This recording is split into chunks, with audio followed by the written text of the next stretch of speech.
कहानी का नाम है बड़े भाई साहब। मुंशी प्रेमचंद जी की ये कहानी है। मेरे भाई साहब मुझसे 5 साल बड़े थे, लेकिन केवल 3 दर्जे आगे। उन्होंने भी उसी उम्र में पढ़ना शुरू किया था जब मैंने शुरू किया था, लेकिन तालीम जैसे महत्व के मामले में वे जल्दबाजी से काम लेना पसंद न करते थे। इस भावना की बुनियाद खूब मजबूत डालना चाहते थे जिस पर आलीशान महल बन सके। 1 साल का काम 2 साल में करते थे, कभी कभी 3 साल भी लग जाते थे। बुनियाद ही पुख्ता ना हो तो मकान कैसे पायदार बने। मैं छोटा था, वो बड़े थे। मेरी उम्र 9 साल की थी तो वो 14 साल की थी। उन्हें मेरी तंबी और निगरानी का पूरा और जन्मसिद्ध अधिकार था, और मेरी शालीनता इसी में थी कि उनके हुक्म को कानून समझूं।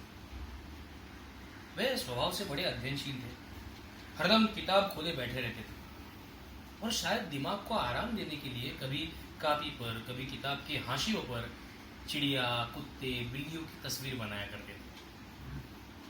कभी कभी एक ही नाम या शब्द या वाक्य 10-20 बार लिख डालते थे। कभी एक शेर को बार बार सुंदर अक्षरों में नकल करते थे। कभी ऐसी शब्द रचना करते थे जिसमें ना कोई अर्थ होता था ना कोई सामंजस्य। मसलन एक बार उनकी कॉपी पर मैंने ये इबारत देखी, स्पेशल, अमीना, भाइयों भाइयों, दरअसल, भाई भाई, राधेश्याम, श्रीयुक्त राधेश्याम। 1 घंटे तक। इसके बाद एक आदमी का चेहरा बना हुआ था। मैंने बहुत चेष्टा की थी इस पहेली का कोई अर्थ निकालूं, लेकिन असफल रहा, और उनसे पूछने का साहस नहीं हुआ। वो 9वीं जमात में थे, मैं 5वीं में। उनकी रचनाओं को समझना मेरे लिए छोटा हूं बड़ी बात थी। मेरा जी पढ़ने में बिल्कुल न लगता था। 1 घंटा भी किताब लेकर बैठना मेरे लिए पहाड़ था। मौका पाते ही हॉस्टल से निकलकर मैदान में आ जाता था, और कभी कंकरियां उछालता तो कभी कागज की तितलियां उड़ाता, और कभी कोई साथी मिल गया तो पूछना ही क्या। कभी 4 दीवारी पर चढ़कर नीचे कूद रहे हैं, कभी फाटक पर सवार उसे आगे पीछे चलाते हुए मोटर कार का आनंद उठा रहे हैं। लेकिन कमरे में आते ही भाई साहब का वो रुद्र रूप देखकर प्राण सूख जाते। उनका पहला सवाल ये होता था, कहां थे। हमेशा यही सवाल इसी ध्वनि में हमेशा पूछा जाता था, और इसका जवाब मेरे लिए केवल मौन था। न जाने मेरे मुंह से ये बात क्यों निकलती कि जरा बाहर खेल रहा था। मेरा मौन कह देता था कि मुझे अपना अपराध स्वीकार है, और भाई साहब के लिए इसके सिवा और कोई इलाज न था कि स्नेह और रोष से मिले शब्दों में वो मेरा सत्कार है। इस तरह अंग्रेजी पढ़ोगे तो जिंदगी भर पढ़ते रहोगे और हर्फ भी नहीं आएगा। अंग्रेजी पढ़ना कोई हंसी खेल नहीं है कि जो चाहे पढ़ ले, नहीं तो ऐरा गहरा नथु खैरा सभी अंग्रेजी के विद्वान हो जाते। अरे यहाँ दिन रात आंखें फोड़नी पड़ती है और खून जलाना पड़ता है, तब कहीं जाकर ये विद्या आती है। और आती क्या है? हाँ कहने को आती है बस। बड़े बड़े विद्वान भी शुद्ध अंग्रेजी नहीं लिख सकते, बोलना तो दूर रहा। मैं कहता हूं तुम कितने घोंगा हो, मुझे देखकर भी सबक नहीं लेते। मैं कितनी मेहनत करता हूं ये तुम अपनी आंखों से देखते हो, और अगर नहीं देखते तो ये तुम्हारी आंखों का कसूर है, तुम्हारी बुद्धि का कसूर है। इतने मेले तमाशे लगते हैं, तुमने मुझे कभी जाते देखा है? रोज ही क्रिकेट और हॉकी के मैच होते हैं, मैं पास तक नहीं फटकता, हमेशा पढ़ता रहता हूं। उस पर भी 1-1 दर्जे में 2-2, 3-3 साल पढ़ा रहता हूं। फिर भी तुम कैसे आशा करते हो कि तुम यूं ही खेल कूद में वक्त गवाकर पास हो जाओगे? अरे मुझे तो 2-3 ही साल लगते हैं, तुम तो उम्र भर इसी दर्जे में सड़ते रहोगे। और अगर तुम्हें इस तरह उम्र गंवानी है तो बेहतर है घर चले जाओ और मजे से गुल्ली डंडा खेलो। दादा की गाढ़ी कमाई के रुपए क्यों बर्बाद करते हो? ये लताड़ सुनकर मैं आंसू बहाने लगता। जवाब ही क्या था? अपराध तो मैंने किया, अब लताड़ कौन से? भाई साहब उपदेश के कला गुण में निपुण थे। ऐसी ऐसी लगती बातें कहते, ऐसे ऐसे सूखती बाण चलाते कि मेरे जिगर के टुकड़े टुकड़े हो जाते थे और हिम्मत टूट जाती थी। इस तरह जान तोड़कर मेहनत करने की शक्ति मैं अपने में पाता था ना, इस तरह जान तोड़कर मेहनत करने की शक्ति मैं अपने में न पाता, और उस निराशा में जरा देर के लिए मैं सोचने लगता, क्यों ना घर चला जाऊं। अब जो काम मेरे बूते के बाहर है उसमें हाथ डालकर क्यों अपनी जिंदगी खराब करूं। मुझे अपना मूर्ख रहना मंजूर था, लेकिन उतनी मेहनत, मुझे तो चक्कर आ जाता था। लेकिन घंटे 2 घंटे के बाद निराशा के बादल फट जाते और मैं इरादा करता था कि आगे से खूब जी लगाकर पढ़ूंगा। चटपट एक टाइम टेबल बना देता था, बिना पहले से नक्शा बनाए, कोई स्कीम तैयार ना किए काम कैसे शुरू करूं। टाइम टेबल में खेल कूद के लिए बिल्कुल कुछ जगह नहीं।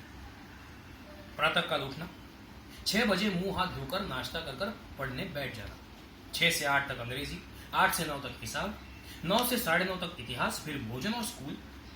3:30 बजे स्कूल से वापस होकर आधा घंटा आराम।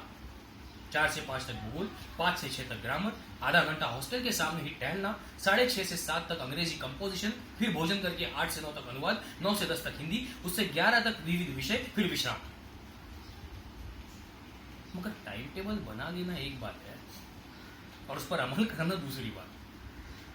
पहले ही दिन उसकी अवहेलना शुरू हो जाती। मैदान की वो सुखद हरियाली, हवा के हल्के हल्के झोंके, फुटबॉल की वो उछल कूद, कबड्डी के दाव घात, वॉलीबॉल की वो तेजी और फुर्ती मुझे अज्ञात और अनिवार्य रूप से खींच ले जाती, और वहां जाते ही मैं सब कुछ भूल जाता। वो जानलेवा टाइम टेबल, आंख फोड़ पुस्तकें किसी की याद में रहती, और भाई साहब को नसीहत और फजीहत देने का अवसर मिल जाता। मैं उनके साय से भागता, उनकी आंखों से दूर रहने की चेष्टा करता, कमरे में इस तरह दबे पांव आता कि उन्हें खबर ना हो। उनकी नजर मेरी ओर उठी और मेरे प्राण निकले। हमेशा सिर पर एक नंगी तलवार सी लटकती मालूम होती। फिर भी जैसे मौत और विपत्ति के बीच भी आदमी मोह और माया के बंधन में जकड़ा रहता है, मैं फटकार और घुड़कियां खाकर भी खेल कूद का तिरस्कार नहीं कर सकता था।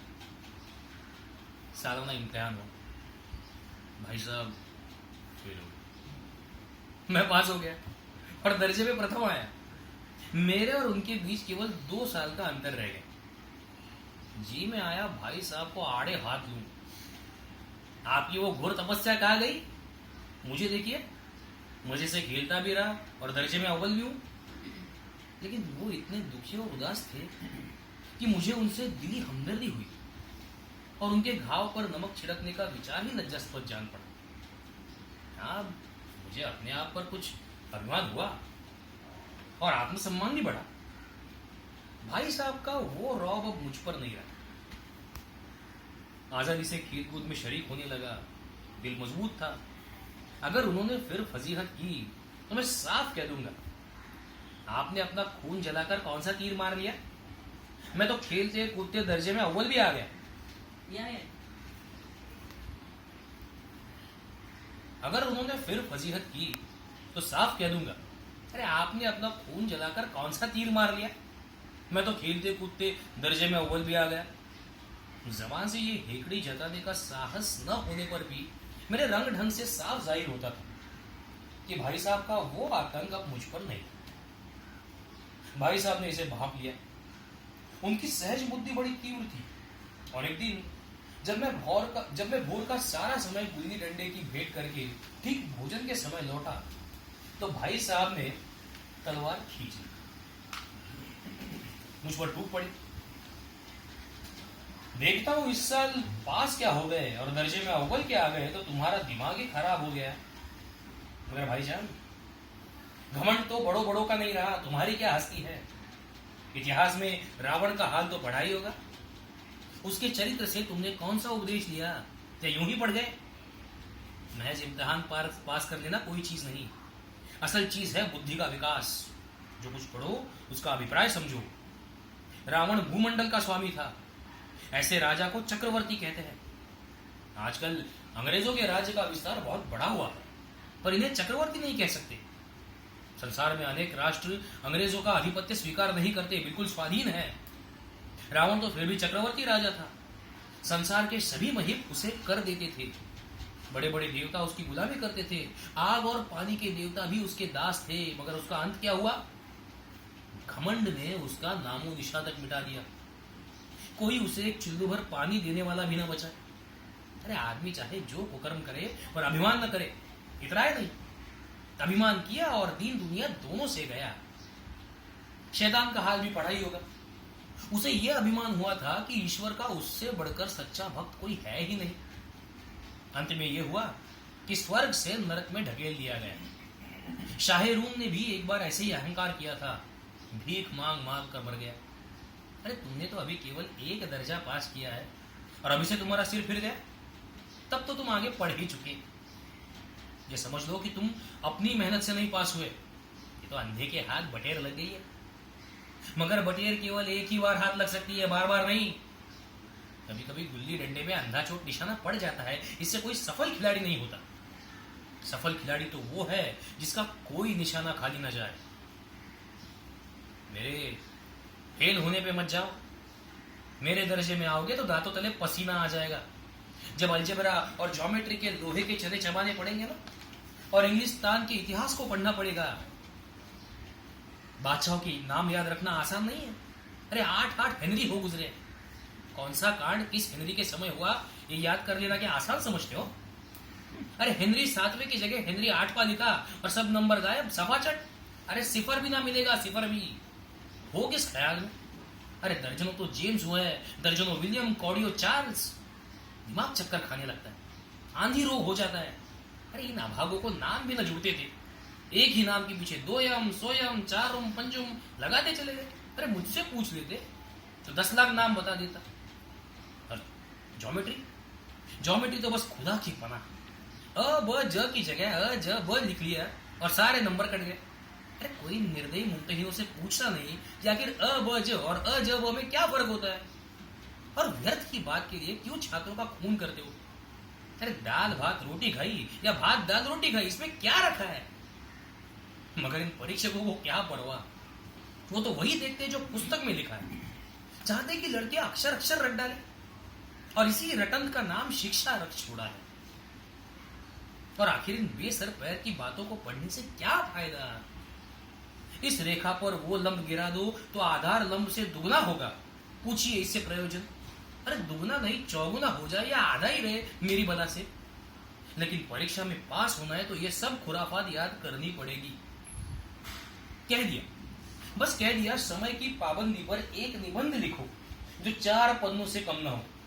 अब आप कापी सामने खोले, कलम हाथ में लिए, उसके नाम को रोई। अरे कौन नहीं जानता कि समय की पाबंदी बहुत अच्छी बात है। इससे आदमी के जीवन में संयम आता है, दूसरों का उस पर स्नेह होने लगता है और उसके कारोबार में उन्नति आती है। लेकिन इस जरा सी बात पर 4 पन्ने कैसे लिखे? जो बात एक वाक्य में कही जा सके उसके लिए 4 पन्ने लिखने की क्या जरूरत? मैं तो इसे हिमाकत कहता हूं, हिमाकत, जरूरत नहीं। अरे ये तो समय की किफायत नहीं बल्कि उसका दुरुपयोग ही है कि व्यर्थ में किसी बात को ठूस दिया जाए। हम चाहते हैं कि जो कुछ भी कहना हो चटपट कह दे, अपनी राह ले, मगर नहीं, आपको 4 पन्ने रंगने ही होंगे, चाहे जैसे लिखिए, और पन्ने भी पूरे फुल स्केल के आकार के। अब ये छात्रों पर अत्याचार नहीं तो और क्या है? अनर्थ तो यह है कि कहा जाता है संक्षेप में लिखो। समय की पाबंदी पर संक्षेप में एक निबंध लिखो जो 4 पन्ने से कम न हो। ठीक, संक्षेप में तो 4 पन्ने हुए, नहीं तो शायद 100-200 पन्ने लिखवाते। मतलब तेज भी दौड़िए और धीरे धीरे भी चलिए, उल्टी बात है या नहीं? अरे बालक भी इतनी सी बात समझ सकता है, लेकिन अध्यापकों को इतनी भी तमीज नहीं। उस पर दावा है कि हम अध्यापक हैं। मेरे दर्जे में आओगे लाला तो ये सारे पापड़ बेलने पड़ेंगे, और तब आटे दाल का भाव मालूम होगा। इस दर्जे में अव्वल के आ गए हो तो पाव जमीन पर नहीं रखते। इसलिए मेरा कहा मानिए, लाख फेल हो गया हूं लेकिन तुमसे बड़ा हूं। संसार का तुमसे कहीं ज्यादा अनुभव मुझे है। जो कुछ कहता हूं उसे गिरा बांधिए, नहीं तो पछताइएगा। स्कूल का समय निकटता, नहीं तो ईश्वर जाने ये उपदेश की माला कब समाप्त होती। भोजन आज मुझे निस्वाद सा लग रहा था। जब पास होने पर यह तिरस्कार हो रहा है तो फेल हो जाने पर शायद प्राण ही ले लिए जाए। भाई साहब ने अपने दर्जे की पढ़ाई का जो भयंकर चित्र खींचा था उसने मुझे भयभीत कर दिया। स्कूल छोड़कर घर नहीं भागा, यही ताज्जुब है। लेकिन इतने तिरस्कार पर भी पुस्तकों में मेरी आरुचि ज्यों की त्यों बनी रही। खेल कूद का कोई अवसर हाथ से जाने न देता था। पढ़ता भी, मगर बहुत कम। बस इतना कि रोज का टास्क पूरा हो जाए और दर्जे में जलील न होना पड़े। अपने ऊपर जो विश्वास पैदा हुआ था वो फिर भी लुप्त हो गया और फिर चोरों जैसा जीवन कटने लगा। फिर सालाना इम्तिहान हुआ और कुछ ऐसा संयोग हुआ कि मैं फिर पास हुआ और भाई साहब फेल हो गया। मैंने बहुत मेहनत नहीं की, मगर न जाने कैसे दर्जे में अव्वल आ गया। मुझे खुद अचरज हुआ। भाई साहब ने तो प्राण तक परिश्रम किया था, कोर्स का एक एक शब्द चाट गए थे। 10 बजे रात तक इधर, 4 बजे भोर से उधर, 6 से 9:30 स्कूल जाने तक मुद्रा कांति ही हो गई थी, मगर बेचारे फेल हो गए। मुझे उन पर दया आती थी। नतीजा सुनाया गया तो वो रो पड़े और मैं भी रोने लगा। अपने पास होने की खुशियां आधी हो गई। मैं फेल भी हो गया होता तो भाई साहब को इतना दुख न होता। लेकिन विधि की बात को कौन टाले। मेरे और भाई साहब के बीच अब केवल एक दर्जे का अंतर और रह गया। मेरे मन में कुटिल भावना उदय हुई कि कहीं भाई साहब एक साल और फेल हो जाए तो मैं उनके बराबर हो जाऊं। फिर वो किस आधार पर मेरी फजीयत कर सकेंगे। लेकिन मैंने इस कमीने विचार को दिल से बलपूर्वक निकाल डाला। आखिर वो मुझे मेरे हित के विचार से ही तो डांटते थे। मुझे इस वक्त अप्रिय लगता है अवश्य, मगर ये शायद उनके उपदेशों का ही असर है कि मैं दनादन पास हो जाता हूं और इतने अच्छे नंबरों से। अब भाई साहब बहुत नर्म पड़ गए। कई बार मुझे डांटने का अवसर पाकर भी उन्होंने धीरज से काम लिया। शायद अब वो खुद समझने लगे थे कि मुझे डांटने का अधिकार उन्हें नहीं रहा, या रहा भी तो बहुत कम। मेरी स्वच्छंदता भी बढ़ी। मैं उनकी सहिष्णुता का अनुचित लाभ उठाने लगा। मेरी कुछ ऐसी धारणा हुई कि मैं पास हो ही जाऊं, पढ़ूं या ना पढ़ूं, मेरी तकदीर तो बलवान है। इसलिए भाई साहब के डर से जो थोड़ा बहुत पढ़ लिया करता था वो भी बंद हो गया। अब मुझे कनकौवे उड़ाने का नया शौक पैदा हो गया और अब सारा समय पतंगबाजी की भेंट हो जाता था।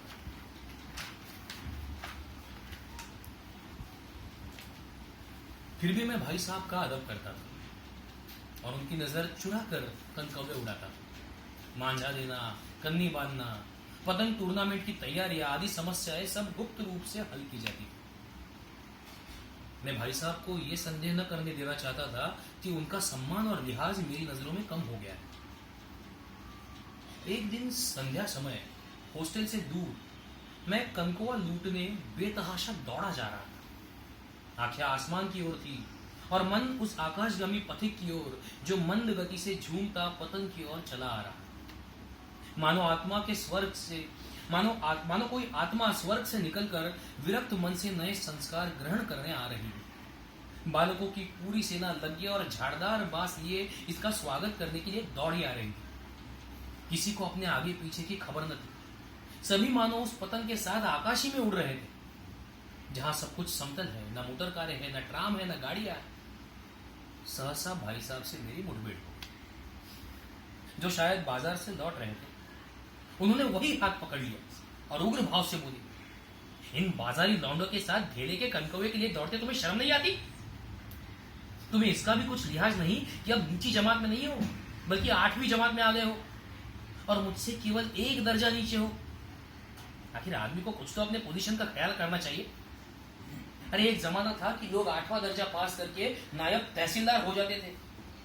मैंने कितने ही मिडलचियों को जाना है जो आज अव्वल दर्जे के डिप्टी मजिस्ट्रेट है, सुप्रिंटेंडेंट है। कितने ही 8वीं जमात वाले हमारे लीडर और समाचार पत्रों के संपादक हैं। बड़े बड़े विद्वान उनकी मातहती में काम करते हैं और तुम उसी 8वें दर्जे में आकर बाजारी लौंडों के साथ कनकौवे के लिए दौड़ रहे। मुझे तुम्हारी इस कमकली पर दुख होता है। अरे तुम ज़हीन हो, इसमें शक नहीं, लेकिन वो जहन किस काम का जो हमारे आत्मगौरव की हत्या कर डाले। तुम अपने दिल में समझते होगे कि मैं भाई साहब से महज एक दर्जा नीचे हूं, तो अब उन्हें मुझको कुछ कहने का हक नहीं। लेकिन ये तुम्हारी गलती है। तुमसे 5 साल बड़ा हूं, और चाहे तुम आज मेरी जमात में आ जाओ, और परीक्षकों का अगर यही हाल रहा तो निसंदेह अगले साल तुम मेरे समकक्ष हो भी जाओगे, और शायद 1 साल बाद मुझसे आगे भी निकल जाओगे। लेकिन मुझमें और तुममें जो 5 साल का अंतर है, उसे तुम क्या खुदा भी नहीं मिटा सकता। मैं तुमसे 5 साल बड़ा हूं और हमेशा रहूंगा। मुझे दुनिया का और जिंदगी का जो तजुर्बा है, तुम उसकी बराबरी नहीं कर सकते, चाहे तुम MA और डिलीट और डिफिल ही क्यों ना हो जाओ। समझ किताबें पढ़ने से नहीं आती, दुनिया देखने से आती है। अरे हमारी अम्मा ने तो कोई दर्जा पास नहीं किया, और दादा भी शायद 5वीं 6वीं जमात के आगे नहीं गए। लेकिन हम दोनों चाहे सारी दुनिया की विद्या पढ़ ले, अम्मा और दादा को हमें समझाने का और सुधारने का अधिकार हमेशा रहेगा। केवल इसलिए नहीं कि वे हमारे जन्मदाता है, बल्कि इसलिए कि उन्हें दुनिया का हमसे ज्यादा तजर्बा है और रहेगा। अमेरिका में किस तरह की राज व्यवस्था है, और 8वें हेनरी ने कितने ब्याह किए, और आकाश में कितने नक्षत्र है, ये बातें चाहे उन्हें मालूम ना हो, लेकिन हजारों ऐसी बातें हैं जिनका ज्ञान उन्हें हमसे और तुमसे ज्यादा है। अब भगवान ना करे आज मैं बीमार हो जाऊं तो तुम्हारे हाथ पांव फूल जाएंगे, दादा को तार देने के सिवा तुम्हें और कुछ न सूझेगा। लेकिन तुम्हारे जगह दादा हो तो किसी को तार न देंगे, न घबराए न बदहवास हो। पहले खुद मर्ज पहचान कर इलाज करेंगे, और उसमें सफल ना हुए तो किसी डॉक्टर को बुला देंगे। अरे बीमारी तो खैर बड़ी चीज है। हम तुम तो इतना भी नहीं जानते कि महीने भर का खर्च महीना भर कैसे चला है। जो कुछ दादा बेचते हैं उसे हम 20-22 तक खर्च कर डालते हैं, और फिर पैसे पैसे को मोहताज हो जाते हैं। नाश्ता बंद हो जाता है, धोबी और नाई से मुंह चुराने लगते हैं। लेकिन जितना आज हम और तुम खर्च करते हैं, उसके आधे में दादा ने अपनी उम्र का बड़ा भाग इज्जत और नेकनामी के साथ निभाया है, और कुटुंब का पालन भी किया है, जिसमें सब मिलाकर 9 आदमी थे। 9। अरे अपने हेडमास्टर साहब को ही देख लो, MA है कि नहीं? और यहाँ के MA नहीं, ऑक्सफोर्ड के हैं। 1000 रुपए पाते हैं, लेकिन उनके घर का इंतजाम कौन करता है? उनकी बूढ़ी माँ। हेडमास्टर साहब की डिग्री यहाँ बेकार हो गई। पहले खुद घर का इंतजाम करते थे, खर्चा पूरा न पड़ता था, कर्जदार रहते थे। जब से उनकी माताजी ने प्रबंध अपने हाथ में ले लिया है, जैसे घर में लक्ष्मी आ गई है। भाईजान, ये गुरूर दिल से निकाल डालो कि तुम मेरे समीप आ गए और अब स्वतंत्र हो। मेरे देखते तुम्हें बैराग चलने नहीं दूंगा। अगर तुम यूं ना मानोगे तो मैं इसका प्रयोग भी कर सकता हूं। मैं जानता हूं तुम्हें मेरी बातें जहर लग गई है, लेकिन मैं उनकी इस नई युक्ति से नतमस्तक हो गया। मुझे आज सचमुच अपनी लघुता का अनुभव हुआ, और मेरे भाई साहब के प्रति मेरे मन में श्रद्धा उत्पन्न हुई, जिसे मैंने सजल आंखों से कहा, हरगिज नहीं भाई साहब, आप जो कुछ फरमा रहे हैं वो बिल्कुल सच है, और आपको ये सब कहने का अधिकार है। भाई साहब ने मुझे गले लगा लिया और बोले, अरे मैं कनकवे उड़ाने को मना नहीं करता, अब मेरा भी जी ललचाता है, लेकिन क्या करूं? खुद बेराह चलूं तो तुम्हारी रक्षा कैसे करूं? ये कर्तव्य भी तो मेरे सिर है। संयोग से उसी वक्त एक कटा हुआ कनकौआ हमारे ऊपर से गुजरा। उसकी डोर लटक रही थी। लड़कों का एक गोल पीछे पीछे दौड़ा चला आता था। भाई साहब तो लंबे हैं ही, उछलकर उसकी डोर पकड़ ली और बेतहाशा हॉस्टल की तरफ दौड़े, और मैं पीछे पीछे दौड़ता रहा।